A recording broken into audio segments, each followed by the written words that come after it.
The crystal chandeliers of the Riverside Grand Ballroom cast dancing lights across 500 guests, all dressed in their finest evening wear. My sister Victoria's wedding reception was exactly what she'd always dreamed of, elegant, expensive, and designed to showcase the perfect life she'd built. White roses cascaded from every table centerpiece, a 12-piece orchestra played softly in the corner, and servers in crisp uniforms circulated with champagne that cost more per bottle than most people's monthly rent. I stood near the back of the room in my simple navy dress, the one I'd worn to countless family events because it was versatile and didn't draw attention. That was my strategy with family gatherings lately: blend in, stay quiet, leave early. It had been working reasonably well for the past 3 years. Paya. My mother's voice cut through the gentle music like a knife. She was bearing down on me with Aunt Patricia in tow, both of them wearing expressions I knew too well. The expression that said they were about to enjoy themselves at my expense. Patricia was just asking what you've been up to. I told her you're still working in that warehouse.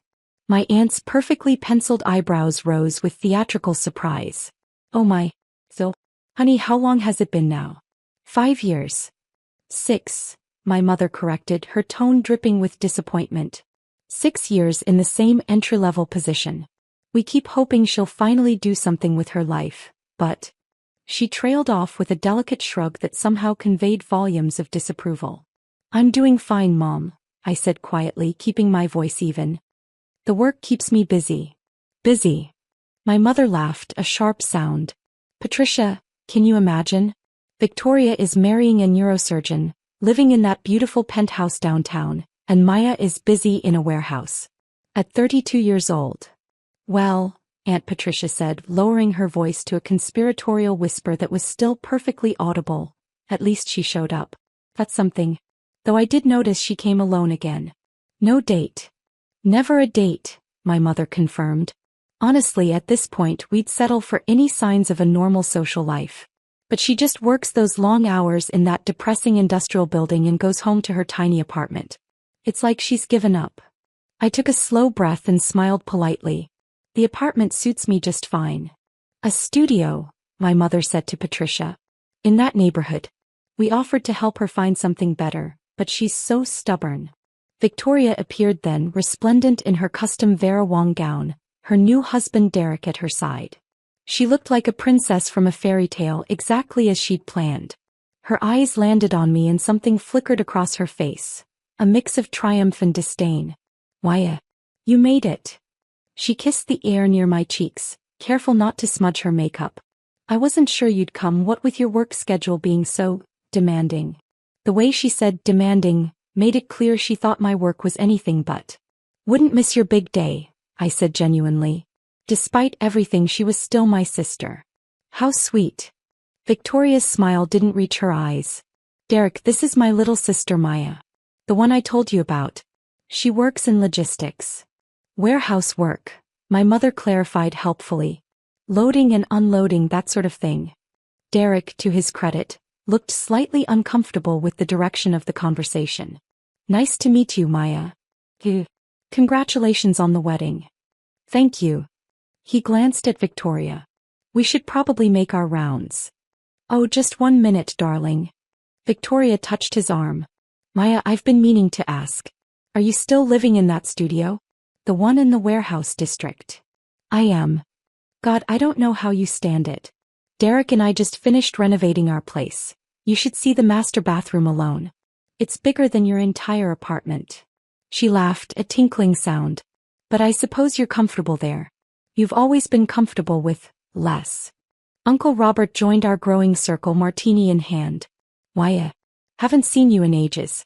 How's the warehouse treating you? Very well, thank you. Still doing the night shifts? He didn't wait for an answer. You know, if you ever wanted help getting a real career started, I have some connections.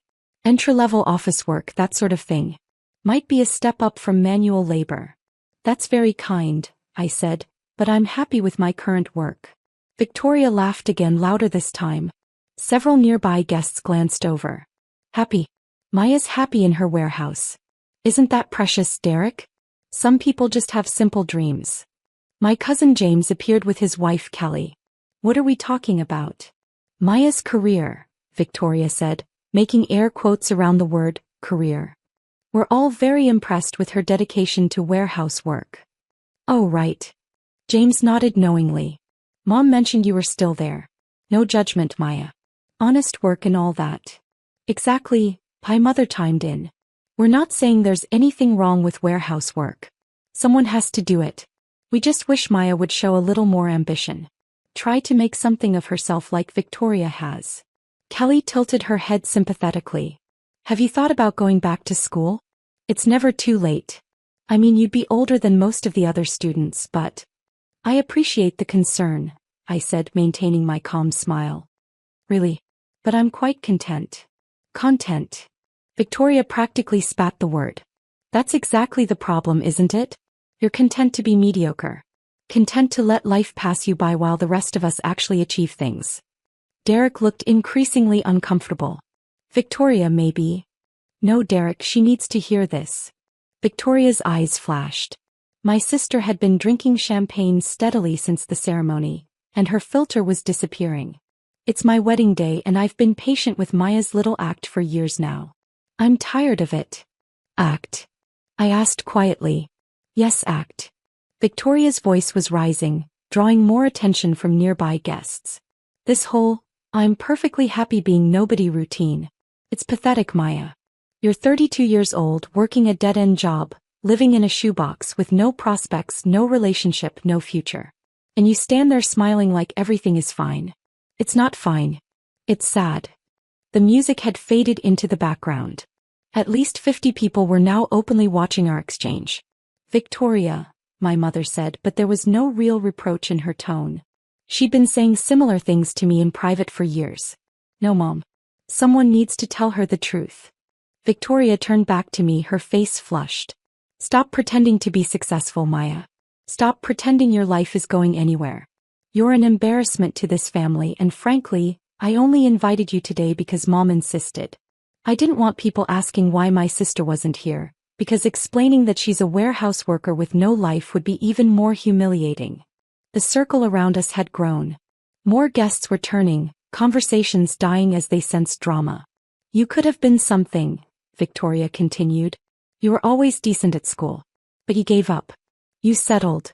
And now look at you, wearing the same dress you wore to Uncle Robert's retirement party 2 years ago, arriving alone, contributing nothing to this family except disappointment. Victoria, that's enough, Derek said firmly, finally finding his voice. It's not enough. My sister was on a roll now, years of superiority and contempt pouring out. I've worked hard for everything I have. I went to medical school. I built a career. I married well. I made something of myself. And Maya? Maya moves boxes in a warehouse. She's a nobody. A complete and utter nobody playing dress-up at my wedding. The ballroom had fallen silent except for Victoria's voice. Even the orchestra had stopped playing. Aunt Patricia touched my arm in what might have been meant as comfort. Honey, maybe you should. Should what? Victoria interrupted. Should leave? Yes, maybe she should. This is a celebration of success, of achievement, of people who've actually made something of their lives. What exactly is Maya celebrating? 6 years of the same job? Living in poverty? Being the family failure? My mother finally stepped in, but her words were measured. Victoria, you're upset. Let's not ruin your special day. I'm not upset, I'm being honest. Someone needs to be honest with her.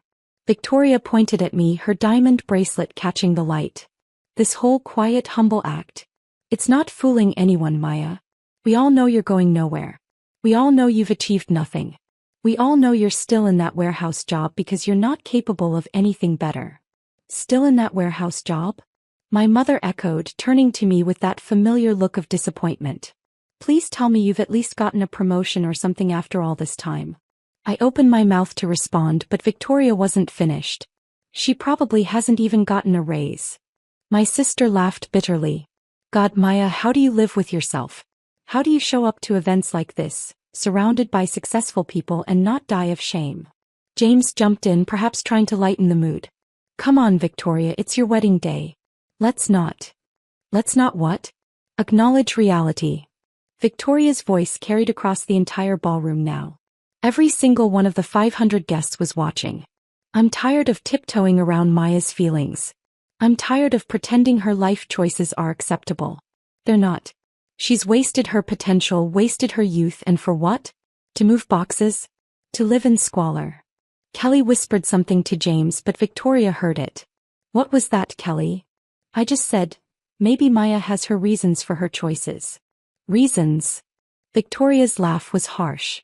The only reason is lack of ambition. Lack of drive. Lack of everything that makes a person successful. Look at her, she can't even defend herself.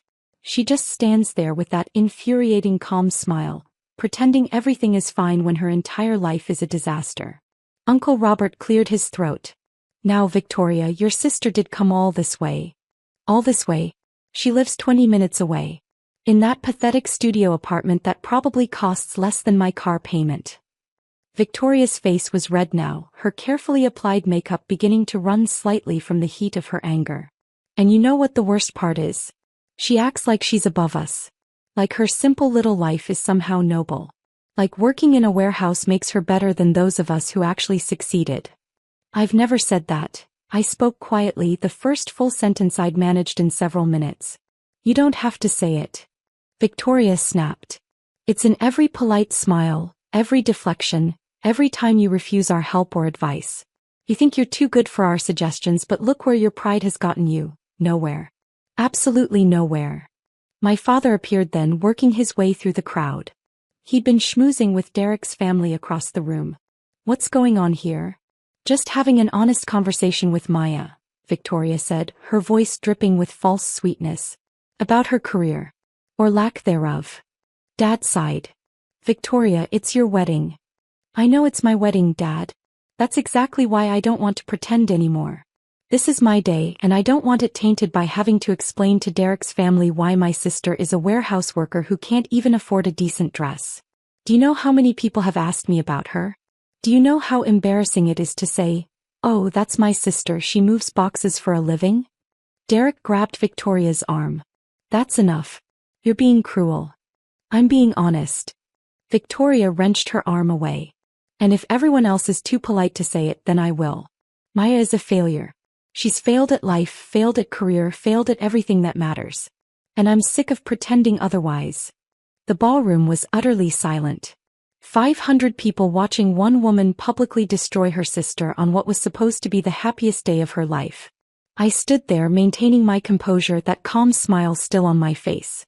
Inside I felt the familiar ache of family rejection, but I'd learned long ago not to show it. Not to react. Not to engage. Nothing to say. Victoria taunted. No defense. No explanation for why you've wasted your entire adult life. I'm happy for you, Victoria, I said softly. Your wedding is beautiful. I hope you and Derek have a wonderful life together. Happy for me? Victoria's voice rose to nearly a shriek. You're happy for me? You should be devastated. You should be looking at what I've accomplished and realizing what a failure you are in comparison. But no, you just stand there with that smile, pretending you're satisfied with your pathetic little life. My mother tried again. Victoria, honey, maybe we should. Should what? Should keep enabling Maya's delusions? Should keep pretending her life isn't a complete disaster? No, Mom. No more. She needs to wake up and realize she's going nowhere, she's achieved nothing, and she's embarrassing all of us. It was at that exact moment, with Victoria's face red, her voice echoing off the ballroom walls, 500 guests watching in frozen silence, that I noticed something. People's phones were lighting up. First just a few, then more, then dozens of glowing screens across the ballroom as notifications began to arrive simultaneously. Uncle Robert glanced at his phone, frowned, then looked at me with sudden confusion. James pulled out his phone, read something, and his face went white. Kelly gasped audibly, her hand flying to her mouth. All around the ballroom, guests were checking their phones, their faces transforming from curiosity to shock to absolute disbelief. What? Victoria demanded, noticing the sudden shift in attention. What's everyone looking at? Aunt Patricia's phone buzzed. She glanced at it, read for a moment, then her eyes went wide. She looked at me, then at the phone, then back at me. Oh my God, she whispered. What? Victoria's voice was sharp with irritation. What is it? James turned his phone around, his hand shaking slightly. On the screen was a magazine cover. Forbes magazine. The header read, 40 under 40, the next generation of business titans. And there, front and center in a professional photo I'd sat for 3 months ago, was me. The cover text read, Maya Richardson, at 32 the youngest tech billionaire in history. How a quiet genius revolutionized global logistics. Victoria stared at the phone.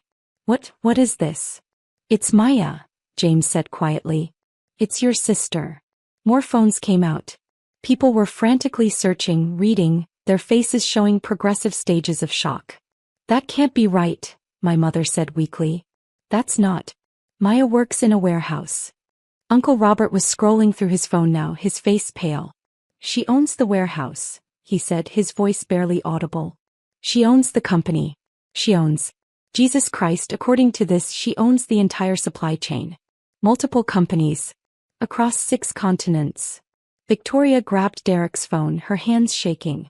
On the screen was the Forbes article, complete with photos, charts, and a detailed breakdown of my company's explosive growth and my personal net worth. This is a mistake, Victoria said, but her voice had lost its conviction. This has to be a mistake. It's not a mistake, said a voice from behind us. Everyone turned. A distinguished man in his 60s was approaching, flanked by 2 younger men in impeccable suits. I recognized him immediately. Malcolm Foster, editor-in-chief of Forbes. Mr. Foster, I said, surprised. I didn't expect you here. Your assistant mentioned you'd be attending your sister's wedding, he said with a warm smile. I wanted to personally deliver the first physical copy. He held out a magazine. It hits newsstands tomorrow, but the digital edition just went live. Causing quite a stir already, I see. He handed me the magazine. There I was on the cover, professional and confident in a way I never was at family gatherings. The version of myself I was at work, not the quiet daughter and sister who smiled politely through insults. Victoria was staring, her mouth opening and closing without sound. Maya Richardson, Malcolm continued, addressing the room as much as me, founder and CEO of Global Flow Technologies. 6 years ago you started writing logistics algorithms in that warehouse you worked at. The warehouse you now own along with 17 others worldwide. Your software revolutionized supply chain management globally. Current company valuation is $8.7 billion. Personal net worth estimated at $4.2 billion, making you the youngest self-made billionaire in the technology sector. The silence in the ballroom was deafening. The warehouse job, my mother whispered. You were working, I said simply. I was working. I started as a night shift logistics coordinator. I noticed inefficiencies in our systems, so I started writing code to fix them. The algorithms worked. Really worked. I pitched them to the company owner. He gave me a chance to implement them. Within 6 months, our efficiency increased by 340%. Within a year, other companies were asking to license my software. Within 2 years, I'd bought out the original owner and expanded globally. Malcolm nodded enthusiastically. It's one of the most remarkable business stories of the decade.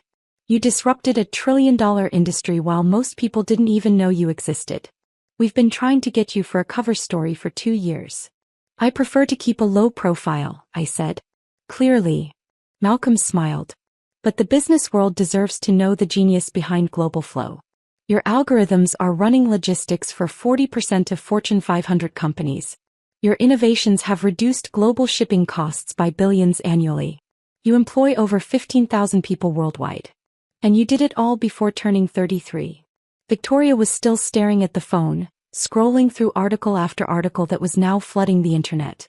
But you live in a studio apartment. I live in a penthouse, I corrected gently. In the building I own. In the warehouse district. I converted the top floor years ago. It's 4,000 square feet with a view of the river. I call it a studio because it's one open space. I like the openness. The warehouse district building, Uncle Robert said slowly. The one they wrote up in Architectural Digest last year? The industrial to luxury conversion. That's my building, I confirmed. James was scrolling frantically through his phone. There's a whole profile here in Tech Quarterly. It says you're notoriously private. You don't do interviews, don't attend industry events, keep your personal life completely separate from your public business persona. I like my privacy, I said simply. My mother's face had gone through several color changes. All this time, all these years we thought. You thought I was a failure, I finished for her. I know. You've mentioned it. Frequently.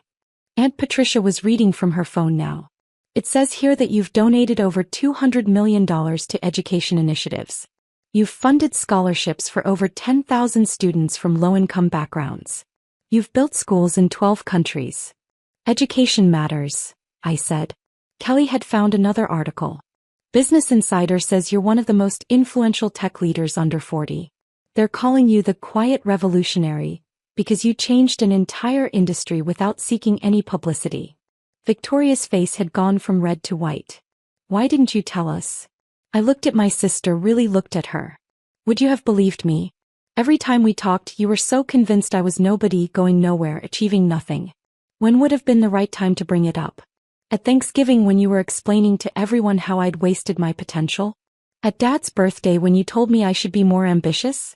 Today when you called me an embarrassment. Derek had stepped away from Victoria slightly, his face showing his mortification. Several of his family members were in the crowd, all of them now staring at Victoria with various expressions of shock and second-hand embarrassment. Malcolm was still standing there, clearly enjoying the drama despite himself. I should mention, he said, that we're not the only ones covering this story. The digital edition is already trending #1 globally. Every major business publication is rushing to put together their own profiles. Maya, your anonymity just ended quite spectacularly. One of the young men with Malcolm stepped forward. Ms. Richardson, I'm Jason Chin from TechCrunch. We met briefly at the Supply Chain Innovation Conference last year. Would you be willing to comment on? Not today, I said politely but firmly. This is my sister's wedding. I'm here as a guest, not as a sue. Victoria laughed, a strange, broken sound. My wedding. Right. My big perfect wedding that I've been planning for 2 years. My moment to shine and show everyone how successful I am. And you're a billionaire. A Forbes cover billionaire. Your wedding is still beautiful, I said, and I meant it. You married someone you love. That matters more than anything in my bank account. Don't, Victoria said sharply. Don't be gracious about this. Don't stand there and pretend this doesn't change everything. It doesn't change anything, I said. I'm the same person I was 10 minutes ago. The same person I've been for the past 6 years. The only thing that's changed is what you know about me. My mother had sat down abruptly in the nearest chair. All those times we tried to help you find a real job. I had a real job. I was building a company. We offered you money, my father said, his voice stunned. We offered to help with your rent. I didn't need help. But thank you for offering. James was still scrolling, reading article after article. It says here that you personally own 87% of Global Flow. That you've never taken outside investment because you wanted to maintain complete control of the company direction. That's correct. The company that's valued at $8.7 billion. The valuation fluctuates, I said. That's just an estimate. Uncle Robert was shaking his head in disbelief. We thought you were too proud to accept help. We thought you were stubborn and foolish. I was focused, I said simply. I had a vision for what I wanted to build and I built it. I didn't need to announce it to everyone. I just needed to do the work. Victoria's carefully planned reception was falling apart around her. Guests who should have been celebrating the newlyweds were instead clustered around phones, reading about me, whispering, pointing. The gossip would spread through their entire social circle by morning. Derek's mother approached, her face apologetic. Maya, I'm Patricia Thornton. Derek's mother. I just want to say, well, it's an honor to meet you. I've read about Global Flow's innovations. My son works in surgical technology, and your logistics systems have revolutionized medical supply chains. You've literally saved lives with your work. Thank you, I said. That means a lot. She glanced at Victoria with barely concealed disappointment. My son married into quite a remarkable family. Victoria's face crumpled. The reality was setting in. Her perfect wedding, her moment to shine, had been completely overshadowed. And worse, she'd spent the past hour publicly humiliating someone who was infinitely more successful than she'd ever be. More guests were approaching now, wanting to introduce themselves, to shake my hand, to tell me about how my innovations had impacted their industries. I was polite but brief with each of them, conscious that this was supposed to be Victoria's day. Malcolm pulled out a business card. Maya, I know you value your privacy, but this story is going to explode. If you need any help managing the media attention, please call me.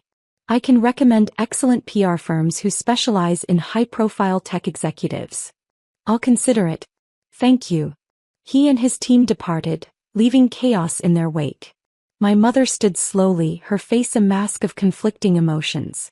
Maya, we didn't know. All those things we said. You said what you believed to be true, I said. Based on what you could see. I understand. But we should have known, she insisted. We should have asked more questions, paid more attention. Would it have mattered? I asked gently. If I'd told you 3 years ago that I was building a tech company, would you have believed me? Or would you have thought I was delusional? She opened her mouth, then closed it, unable to answer. Victoria was crying now, her perfect makeup running in black streaks down her face. Derek tried to comfort her, but she pushed him away.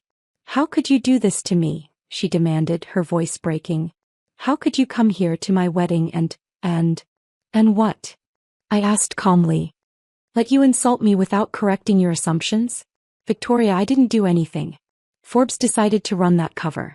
The timing was coincidental. I had no idea they'd publish today.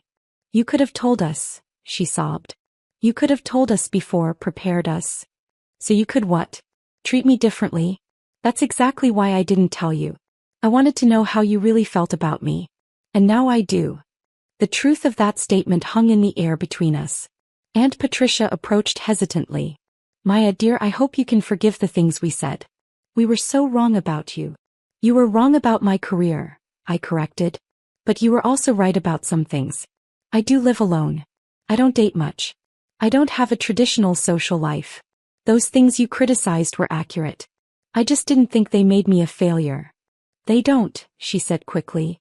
Of course they don't. You're brilliant, successful, incredible. I'm the same person I was an hour ago, I repeated. When you all thought I was a nobody. The ballroom was still in chaos. Victoria's perfect reception had devolved into what would undoubtedly become the most talked-about wedding disaster in their social circle's history. Not because of any typical wedding mishap, but because the bride had spent an hour publicly eviscerating her sister, who then turned out to be a billionaire. Derek's father approached, a tall man with kind eyes. Ms. Richardson, I'm Michael Thornton. I apologize for my family witnessing such a difficult moment. For what it's worth, my son is a good man. He'll be good to Victoria. I know, I said. I can tell. She's lucky. I think, he said carefully, that she's realized she's lucky in more ways than she understood before today. Victoria was sitting now, surrounded by bridesmaids who looked torn between comforting her and scrolling through their phones to read more about me. The orchestra had tentatively started playing again, but no one was paying attention. James approached me, his expression sheepish. Maya, I feel like an idiot. All those times I offered to help you find a real job. You were trying to be kind, I said. In your own way. I was being condescending, he corrected. We all were. And you just took it. For years you took it and never said a word. What would have been the point? I asked. You all had made up your minds about who I was. Nothing I said would have changed that. Only evidence would change it. So here we are. My father approached, looking older somehow. Sweetheart, I don't even know what to say. You don't have to say anything, Dad. I do, he insisted. Because I've been saying the wrong things for 6 years. Every dinner, every holiday, every family gathering, I've been on your case about making something of yourself. And you'd already made more of yourself than any of us could imagine. I didn't do it to prove anything to you, I said honestly.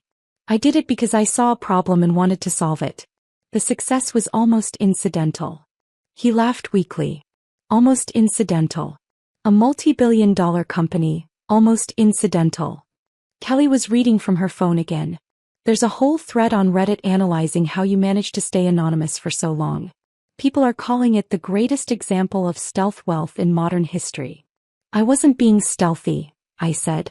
I was being private. There's a difference. Victoria had stopped crying and was just sitting there staring at nothing. Her beautiful wedding day ruined. Her moment of triumph, destroyed by the revelation that her failure sister was actually more successful than she'd ever dreamed of being.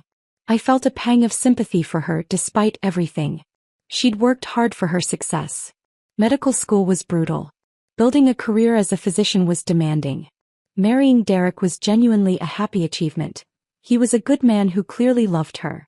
She had legitimate things to be proud of. But she'd built her self-worth partially on the foundation of being better than me. And that foundation had just disintegrated. I walked over to where she sat, ignoring the whispers and stares from 500 guests. "Victoria," I said quietly. She looked up at me, her face ravaged by tears and ruined makeup. "Your wedding is beautiful," I said.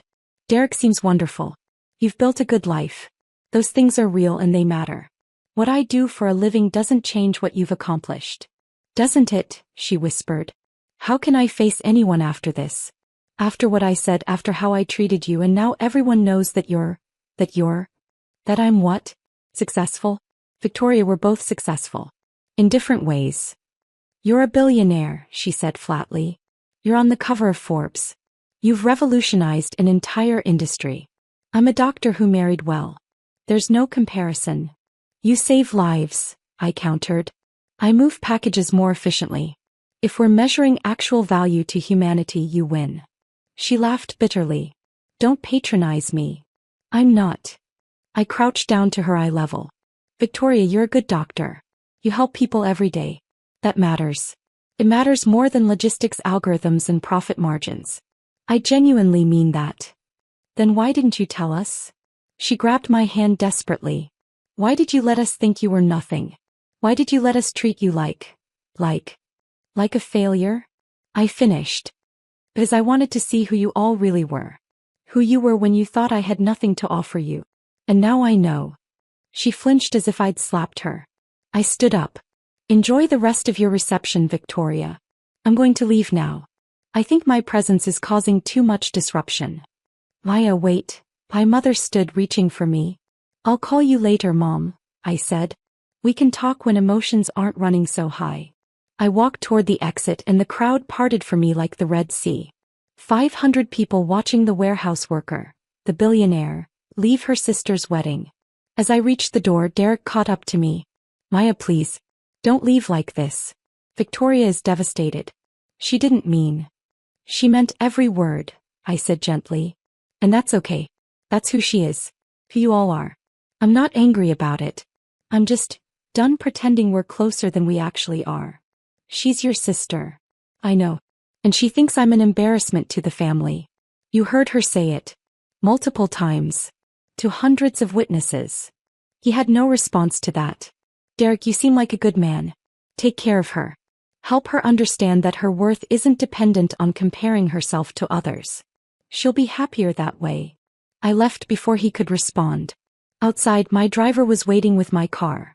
A Tesla Model S, understated and practical. Definitely not a warehouse worker's car, but none of my family had ever seen it. "How was the wedding, Ms. Richardson?" Marcus asked as I slid into the back seat. "Educational," I said. "Very educational." My phone was already blowing up with notifications. Messages from colleagues, business partners, investors, all reacting to the Forbes cover. Requests for interviews from every major media outlet. Invitations to speak at conferences, appear on talk shows, attend galas and fundraisers. My quiet anonymity was gone, shattered by one magazine cover and spectacularly bad timing. I opened my laptop and started reviewing the quarterly reports that needed my attention. The work didn't stop just because my family had a revelation. Global Flow had operations across 6 continents, thousands of employees depending on my leadership, and innovations in development that would reshape the industry even further. That was real. That mattered. That was what I'd built while my family thought I was moving boxes. My phone rang. An unknown number. I answered. "Ms. Richardson? This is Catherine Walsh from Good Morning America. We'd love to have you on the show tomorrow to discuss the Forbes cover and your incredible success story. We're prepared to offer." "I'm not interested, thank you," I said politely and hung up. The phone rang again immediately. Another media outlet. I sent it to voicemail. Then a text from my assistant, Sarah. "The Forbes article has been shared 2.3 million times in the past hour. Your private social media accounts have been identified. Multiple news crews are outside your building. Security is handling it but wanted you to know. I sighed. This was going to be complicated. Another text, this one from Victoria. I'm sorry. I'm so sorry. Please call me. Please.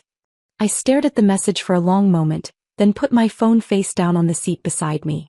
Marcus glanced at me in the rearview mirror. Rough day, boss. You could say that. For what it's worth, he said, they're idiots for not seeing what was right in front of them all along. I smiled despite everything.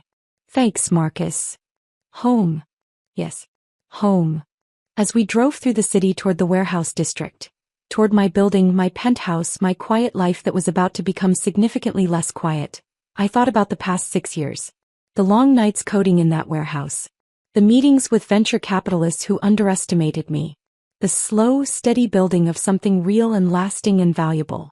I'd done it all while my family thought I was going nowhere. While they pitted me, criticized me, offered me unwanted help and unsolicited advice. Now they knew. Now everyone knew. Whether that was a good thing or a terrible thing remained to be seen. But one thing was certain. Nothing would ever be the same again. My phone buzzed again. Another text from Victoria. Please. Maya. I need to talk to you. I need to explain. I picked up the phone and typed a response. There's nothing to explain. You told me exactly what you think of me. I believe you. Take care of yourself, Victoria. Congratulations on your marriage. I hit send and turned off my phone. Tomorrow I'd deal with the media storm. Tomorrow I'd figure out how to maintain any semblance of privacy. Tomorrow I'd decide what to do about my family and their sudden change of heart.